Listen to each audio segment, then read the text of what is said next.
राधा वल्लभ श्री हरिवंश, राधा वल्लभ श्री हरिवंश।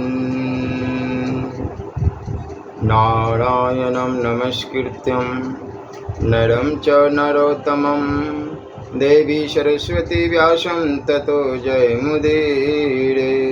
राधा मेरी माते है, पिता मेरे घनश्याम, इन दोनों की चरणों में मेरा कोटि कोटि प्रणाम।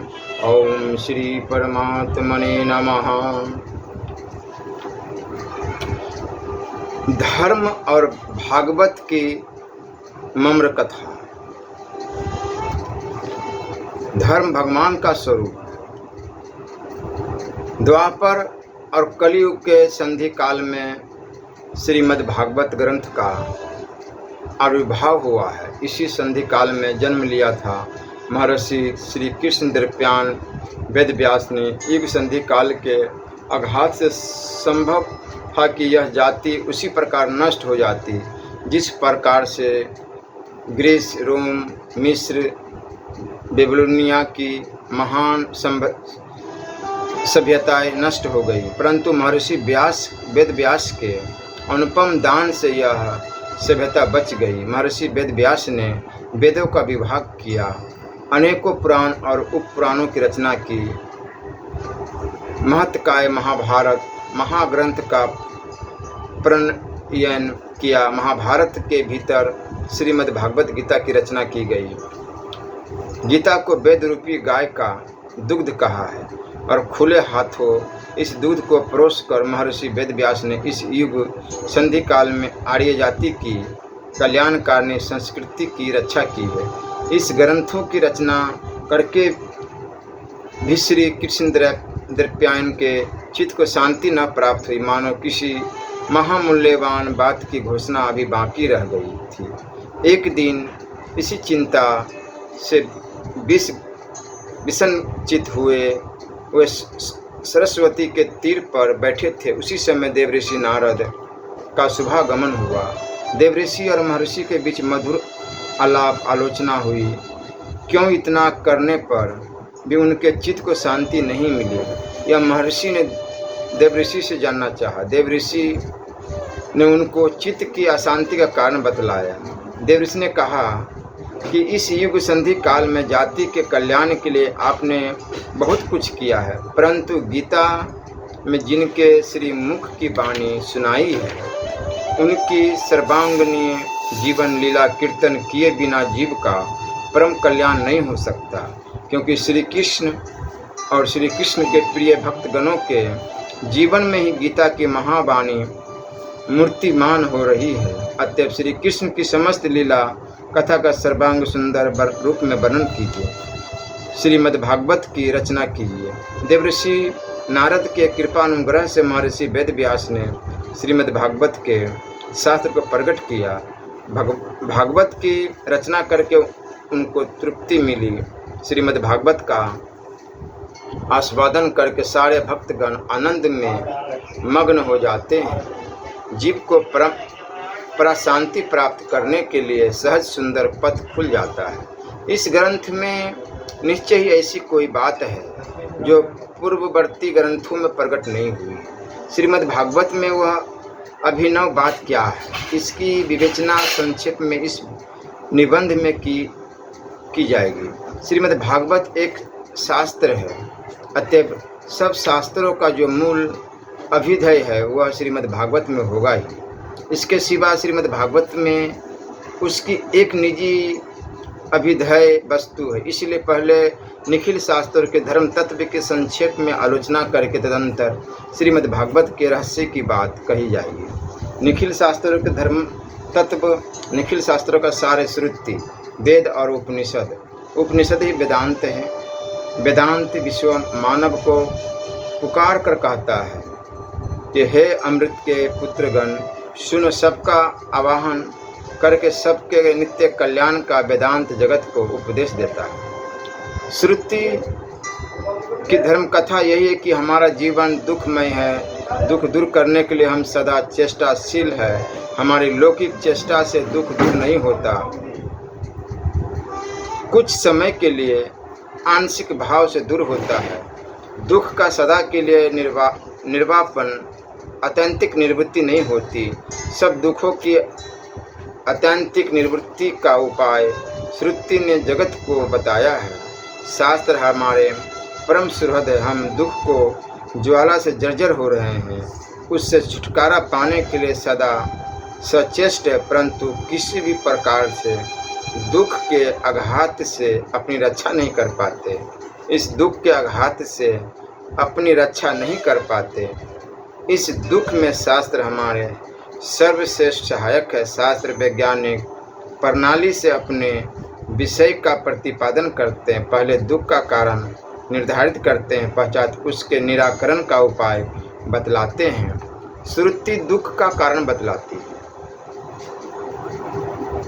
अल्पता में सुख नहीं, सीमाबद्धता ही दुख का हेतु है। संकीर्णता सारी अशांति का मूल कारण है। श्रुति ने दुख दूर करने के उपाय की घोषणा की। भूमा के साथ मिलन होना ही सुख है। असीम के साथ योग होने पर ही दुख दूर हो सकता है। असीम अनंत शाश्वत वस्तु का नाम है।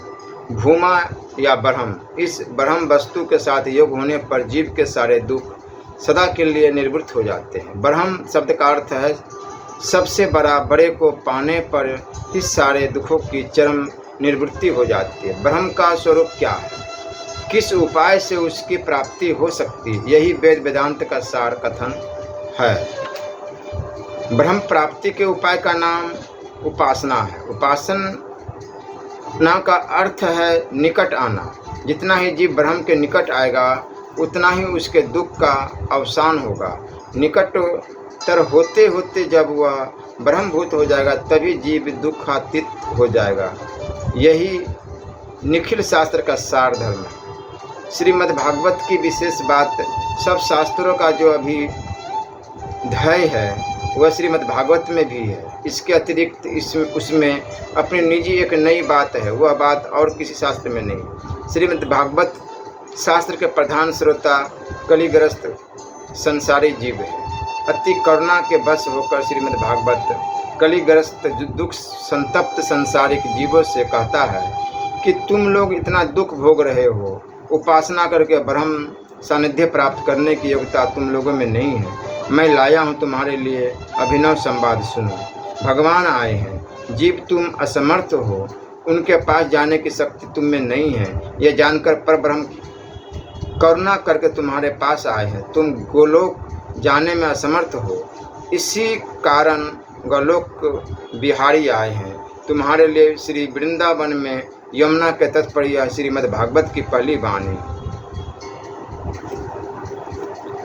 अनुग्रहायं भूतानां मानुषी तनु मार्षितमं।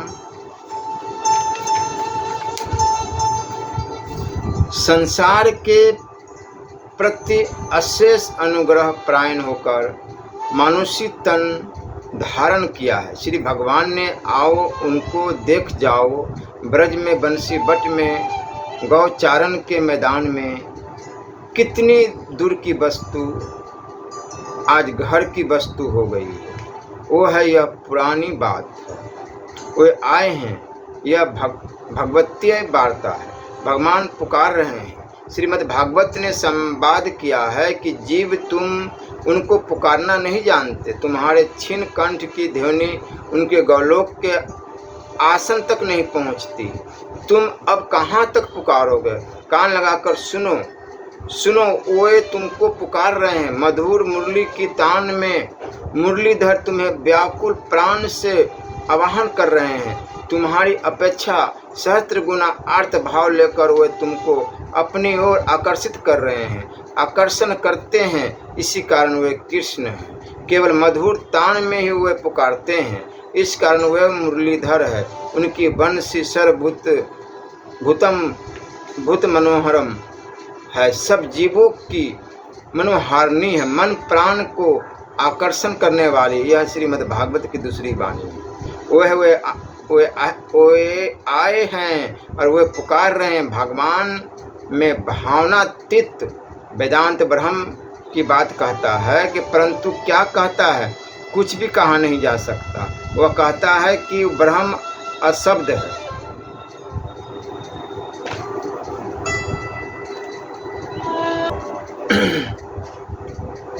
ब्रह्म अशब्द है, वह शब्द के द्वारा अवाच्य है।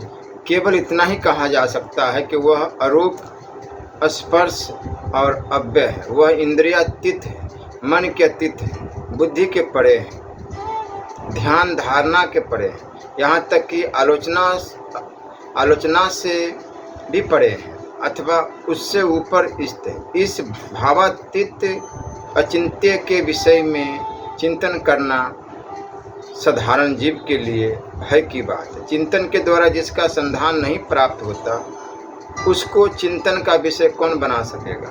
श्रीमद् भागवत बतलाता है, जीव भय की बात नहीं है। भावातीत प्रभु भावना से बीच उतर आए हैं। ध्यानातीत सता ध्यान के बीच आ गई है। निर्गुण निर्विशेष निराकार की भाषा हमारे बस की नहीं है। हम उसको पढ़ना नहीं जानते। अग्रय न जानी हुई भाषा आज ग्रह जानी हुई भाषा में अनुदित हो ही गई है। निर्गुण निराकार निर्विशेष पर ब्रह्म का सगुण सकार सविशेष अनुवाद ही है। ब्रजेंद्र नंदन श्री कृष्ण जो ब्रह्म है, परमात्मा है, निखिल जीवों के आत्मा की आत्मा है, वही भगवान श्री कृष्ण वृंदावन में नंद नंदन है। श्री कृष्ण गुढ़कपट मानुष है। मानुष होकर भी वह मानुष नहीं है। वह परात्पर ब्रह्म के सर्वश्रेष्ठ मानवीय अनुवाद है। यही भगवान की तृतीय वाणी है। जो अचिंत्य है वह चिंतामणि होकर भजन का धन बन गया है। ब्रह्म अकथनीय है। यदि ईश्वर के विषय में कुछ कहना सुनना है तो श्री कृष्ण की कथा ही कहनी सुननी पड़ेगी। श्री भगवान की कथा कहनी सुननी हो तो श्रीमद् भागवत का ही आश्रय लेना पड़ेगा। कोई अनधिकारी नहीं है। सभी शास्त्र कहते हैं कि भगवान को प्राप्त करना अत्यंत दुष्कर है। इसमें सबका अधिकार नहीं है। स्त्री शूद्र का अधिकार नहीं है। वैश्य क्षत्रिय का अधिकार नहीं है। ब्राह्मण भी जन्म से शूद्र होने के कारण अनधिकारी है। परंतु उपनयन होने के बाद नित्य गायत्री मंत्र का जप करने पर वह द्विज होता है। पश्चात वेद पाठ करके वह विप्र होता है। वेद में जो ब्रह्म तत्व है उसको जान लेने पर ब्राह्मण होता है। वही व्यक्ति अधिकारी, अन्य सब अनधिकारी है। यह पुरानी बात है। श्रीमद् भागवत में नया संदेश दिया है। सबको पुकारा है, किसी को भी छोड़ा नहीं। कहा है कि ईश्वर को प्राप्त करने के अधिकारी सभी नर नारी है। ईश्वर को प्राप्त करने में केवल एक ही वस्तु की आवश्यकता होती है जो सबके पास है। हृदय के सहज शुद्ध प्रेम के द्वारा ईश्वर की प्राप्ति हो सकती है। ऐसा कुछ नहीं कि ब्राह्मण स्त्री शूद्र, ऐसा कुछ नहीं। सब एक ही है। जो भगवान को वो पुराना रूल नियम था कि एगो पवित्र होगा, ब्राह्मण है वही केवल वेद पाठी करेंगे। अभी शूद्र भी मदिरा सेवन करते, ब्राह्मण भी मदिरा सेवन करते हैं। शूद्र भी मांस खाते हैं, ब्राह्मण भी मांस खाते हैं।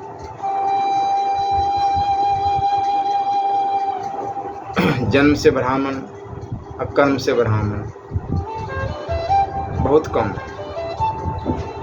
सहज प्रेम का अर्थ है वह प्रेम। सहज शुद्ध प्रेम क्या है? सहज प्रेम का अर्थ है वह प्रेम जिसके द्वारा मनुष्य माता पिता स्त्री पुत्र आदि से प्रेम करता है। यह सहज सहजात प्रेम आत्मा का स्वाभाविक धर्म है। आत्मा के 3 धर्म हैं, अस्ति, भाति और प्रियत्व। यह प्रियत्व धर्म ही प्रेम है। इस प्रेम को श्री कृष्ण में अर्पित करने से ही श्री कृष्ण की प्राप्ति होती है। शुद्ध प्रेम से यह ध्वनि निकलती है कि प्रेम में स्वार्थपरता नहीं है, कोई स्वार्थ या अभिसंधि नहीं है। जिससे प्रेम है उसके सुख विधान के सिवा अन्य कोई वांछा नहीं है।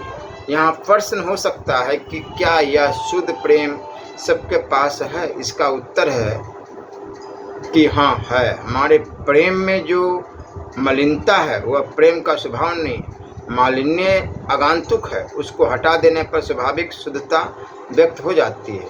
किसी सरोवर का जल यदि मैला होकर अपेय न पीने योग्य हो जाए तो उसे उबालना या डिस्टिल करना या फिल्टर करना आदि क्रियाओं के द्वारा निर्मल कर सकते हैं, पेय पीने वाले के लायक बना सकते हैं, क्योंकि जल स्वभावत निर्मल होता है, उसमें मलिनता आगंतुक होती है, उसे दूर कर सकते हैं। इसी प्रकार चित्त का प्रेम शुद्ध ही होता है, उसमें जो अशुद्धि आ जा गई है उसे हटाया जा सकता है, मार्जन के द्वारा दूर किया जा सकता है। साधन का उद्देश्य ही है चित्त का परिमार्जन करना। यह मार्जन ही भजन है। भजन के द्वारा सुमार्जित होने पर सबके हृदय का सहज प्रेम शुद्ध होता है। उसे श्री नंद नंदन में समर्पित करते ही उनकी प्राप्ति हो जाती। इस महान सत्य की श्रीमद्भागवत ने केवल घोषणा ही नहीं की, बल्कि श्री कृष्ण की लीला जीवन में उसे मूर्ति मान करके दिखलाया है। अखंड ब्रह्मांड के कारणों के कारण लीला पुरुषोत्तम को वृंदावन की एक ग्वालिन रज्जु के द्वारा बांध लेती है। यह एक नई बात श्रीमद्भागवत महाग्रंथ ने बतलाई। हृदय के सहज शुद्ध प्रेम के द्वारा सभी श्री कृष्ण धन को अपना बना सकते हैं। यह श्रीमद्भागवत की अपूर्व घोषणा है। जो भजता है वही बड़ा हो चाहे दिन अभक्त असार, कृष्ण भजन में नहीं जाती कुल का कुछ भी है कहीं विचार। बंसी ध्वनि क्यों नहीं सुन पड़ती सर्वभूत मनोहरम। मुरली बजाकर मुरली वाले निरंतर पुकारते हैं। श्रीमद्भागवत की यह वाणी सुनकर कलिग्रस्त जीव के मन में प्रश्न उठता है कि ध्वनि कहाँ, वह तो हमारे सुनने में नहीं आती। श्रीमद्भागवत कहता है कि संसार के कर्म कोलाहल से तुम लोगों के कान बहरे हो गए हैं, इसी कारण तुम नहीं सुन पा रहे हो। इस बहरेपन को दूर करने की दवा है मुरली की पुकार सुनकर जो लोग बड़े वेग से भागे जा रहे हैं उनकी बात नित्य सुनो। सुनते सुनते कानों का बहरापन मिट जाएगा, तब बंसी की ध्वनि सुन पड़ेगी। बांसुरी सदा ही बजती है, जो कान सुनने योग्य होता है वही सुन पाता है। उपाय क्या है? हृदय का सहज प्रेम श्री कृष्ण के अर्पित हो जाने पर श्री कृष्ण की प्राप्ति होगी। श्रीमद्भागवत की यह बात सुनने पर यह जिज्ञासा उत्पन्न होती है कि हृदय का प्रेम तो पति पत्नी पुत्र कन्या धन ऐश्वर्य की ओर ही दौड़ता है, श्री कृष्ण की ओर लगाने का उपाय क्या है? श्रीमद्भागवत वह उपाय बतलाता है जिनका प्रेम श्री कृष्ण की ओर ही लगा है। उनका संग करो, दैहिक संग न हो सके तो मानस संग करो। मानस संग तो सभी के लिए संभव है। निमित्त रूप से उनकी कथा का श्रवण मनन करने से मानस संग होता है। ब्रज में उन्होंने ऐसी लीला की है कि जिसको सुनते ही चित्त तत्पर हो जाता है, अर्थात श्री कृष्ण पर हो जाता है, श्री कृष्ण नु प्रमाणित हो जाता है, श्री कृष्ण के रंग में चित्त रंग जाता है। भागवती कथा के सुनने मात्र से अशेष मंगल होता है, श्रवण मंगलम। अतएव श्रीमद्भागवत का श्रवण कीर्तन करना जीव के लिए सर्वश्रेष्ठ तथा अति सहज साधन। वह सुंदरम है। श्रीमद्भागवत की चरम और परम वाणी है सुंदरम का संदेश। वेदांत दर्शन का श्रेष्ठ संदेश है ब्रह्म विद ब्रह्म भवति। जीव के भीतर ऐसी योग्यता प्रसुप्त है जो साधन के द्वारा उन्नत होते होते ब्रह्मभूत हो सकती है। यह एक महान संदेश है। वेदांत के संदेश का गान श्रीमद्भागवत ने भी किया है। इस महान संदेश के अतिरिक्त श्रीमद्भागवत एक और अति सुंदर संदेश प्रदान करता है जो वेद वेदांत में नहीं। इस महान संदेश से हमारी आंखें खुल जाती है। वह सुंदर संदेश हृदय को शीतल कर देता है। बुद्धि वृत्ति महान को ग्रहण करती है और हृदय वृत्ति सुंदर को ग्रहण करती है। श्रीमद् भागवत का सुंदर संदेश यह है कि जिस प्रकार मनुष्य तपस्या के द्वारा ब्रह्म तत्व प्राप्त करता है, पर ब्रह्म भी उसी प्रकार तपस्या के द्वारा मानव तत्व को प्राप्त करता है। मनुष्य की तपस्या का नाम साधना है और ईश्वर की तपस्या का नाम करुणा है। साधना से मनुष्य उठता है, करुणा से ईश्वर अवतरित होता है, नीचे उतरता है। अवतरित होकर भगवान जब एकदम मनुष्य हो जाते हैं, मेरे पुत्र, मेरे सखा, मेरे प्राणनाथ हो जाते हैं, तब वे सुंदरतम हो जाते हैं। सुंदरतम मर्द से पूर्ण मर्द ही भगवता का सार है। यही श्रीमद् भागवत की परम वाणी है। श्रीमद् भागवत के सभी संवाद भक्त लोग सुनते हैं, श्रद्धा के साथ सुनते हैं, पर ब्रज के सुंदरतम का संवाद प्राप्त करके वे उन्मत्त हो उठते हैं, पागल हो जाते हैं, क्योंकि सुंदरतम का मर्दमय संवाद ही श्रीमद् भागवत की अंतरतम वाणी है। सब जीवों के हृदय को हिला देने वाली वाणी। 4 प्रकार के मर्द होती है। श्रीमद् भागवत में भगवान श्री कृष्णचंद्र के मर्द की 4 बातें बताई गई है। विश्व साहित्य में कहीं भी ऐसी बातें नहीं है। रूप मर्द, वेणु मर्द, प्रेम मर्द और लीला मर्द, ये 4 मर्द नंद नंदन में अनन्य साधारण है। रूप मर्द, श्री कृष्ण का जन्म जिस प्रकार अनजन्मा का जन्म है, दिव्य जन्म है, उनका रूप भी उसी प्रकार अरूप का रूप है, शाश्वत नित्य रूप है, नव किशोर नटवर रूप है। उस रूप से केवल जगत ही मुग्ध नहीं होता, कोई आप भी उस अपने रूप से विमुग्ध है। वेणु मर्द, श्रीमद् भागवत के प्रतिपाद देवता वेणुधर है। संसार को बुलाते वही अपनी ओर बंसी की तान से जब बंसी में फूंक देते हैं, तब अंधरों की मर्द राशि को छिद्रों के मार्ग से अंदर डाल देते हैं। वही नाद रूप से परिणित होकर समस्त विश्व जगत में व्याप्त हो जाती है। वंशीय छिद्राकाश में कर मधु शब्द परवेश हम नाद रूप निकल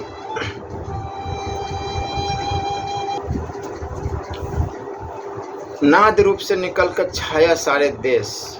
योगी भूल योग को टूटा मुनि का ध्यान, कामनी कानन को चली तज कुल लज्जा मान। उस ध्वनि से निखिल विश्व में आलोडन उपस्थित हो जाता है। तब गिरि गोवर्धन की शिला गल जाती है, वेगवती यमुना स्थिर होकर रुकी रह जाती है, गौए पूछ उठाकर दौड़ने लगती है। नर नारियों का चित्त श्री कृष्ण की लालसा से आकुल होता है। और भी क्या क्या होता है। श्रीमद् भागवत ने प्राण भरकर मुरली के मोहनीय मर्द का गान किया। प्रेम मर्द ब्रज के शुद्ध प्रेम के वशीभूत हो सरेश्वर में मैं श्री भगवान अपने स्वरूप को संपूर्ण रूप से भूल जाते हैं, कितने बड़े कितने छोटे हो जाते हैं। यही प्रेम मर्द है जिसके भय से यमराज डरते हैं। वह माँ के भय से भीत होकर कांपते हुए झूठ बोलने लगते हैं। स्वतंत्र पुरुष होकर भी भगवान शुद्ध प्रेम के द्वार पर पूर्णतः अधीन हो जाते हैं। इस भक्ताधीनता के बस बढ़ती होने में वे ब्रज नंद की इतनी मधुरमा है, इस प्रेम मार्ग की गहराई का था नहीं लगता। लौकिक साहित्यकारों ने प्रधानतः कांता प्रेम का ही विस्तार किया है। श्रीमद् भागवत ने शांत, दास्य, सख्य, वात्सल्य और मधुर इन 5 रसों का आस्वादन किया है। इनमें श्री वृंदावन में वात्सल्य, सख्य और मधुर इन तीनों रसों को जो मिष्ठान श्रीमद् भागवत ने प्रस्तुत किया है, उसकी निखिल विश्व साहित्य में कहीं तुलना नहीं है।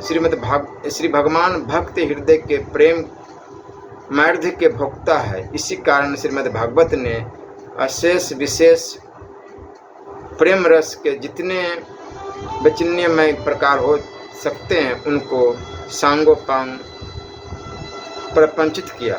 लीला मर्द, लीला में श्री हरि की लीला में ऐश्वर्य और मर्द 2 वस्तुएं है। ऐश्वर्य में उनके महत्व और मर्द में उनके तत्व का प्रकाश। दोनों मानव दो प्राप्त है, किंतु वृंदावन लीला में दोनों मिलकर एक अनिवर्चनीय मधुरी माँ का विकास कर रहे हैं। श्री भगवान ने पुतना का वध किया है। स्तन्य पान करते करे पुतना के वध में ऐश्वर्य है, स्तन्य पान में मर्द है। दोनों का यह मिलन चमत्कारपूर्ण है। नाचते नाचते कल्याण नाग के फनों को चूर चूर कर उसका दमन किया है। कालिय दमन में ऐश्वर्य है, मधुर नृत्य में अपूर्व मर्द है। दोनों का यह मिलन अभिनव है, चित्त के लिए चमत्कारिक है। ब्रज का यह लीला मर्द असीम मधुरिमा से मंडित है। इसके वर्णन में श्रीमद् भागवत की निपुणता विस्मय उत्पादक है। इन चार के मर्द से मधुमय होकर श्याम सुंदरतम हो गए हैं। इस सुंदरता को निर्जन बना लेने का सहज उपाय हृदय की सर्वपेक्षा सुंदर वस्तु शुद्ध प्रेम को पूर्ण रूपेण श्री कृष्ण में समर्पण कर देना। यह प्रेम सभी जीवों के अंतरस्थल में है। अतएव जाति वर्ण गोत्र का भेद न करके सभी नर नारी इस सुंदरतम को हृदय सर्वस्व बना लेने के अधिकारी है। यही भागवत धर्म है। श्रीमद् भागवत का धर्म ग्रहण करने पर दुख की निवृत्ति, प्रेम की प्राप्ति, आनंद रस के आस्वादन से चिर तृप्ति होती है और ग्रहण न करने पर अशेष दुर्गति तथा जातीय संगठन की महान हानि। जय जगत बंधु श्री हरि श्री राधा वल्लभ लाल।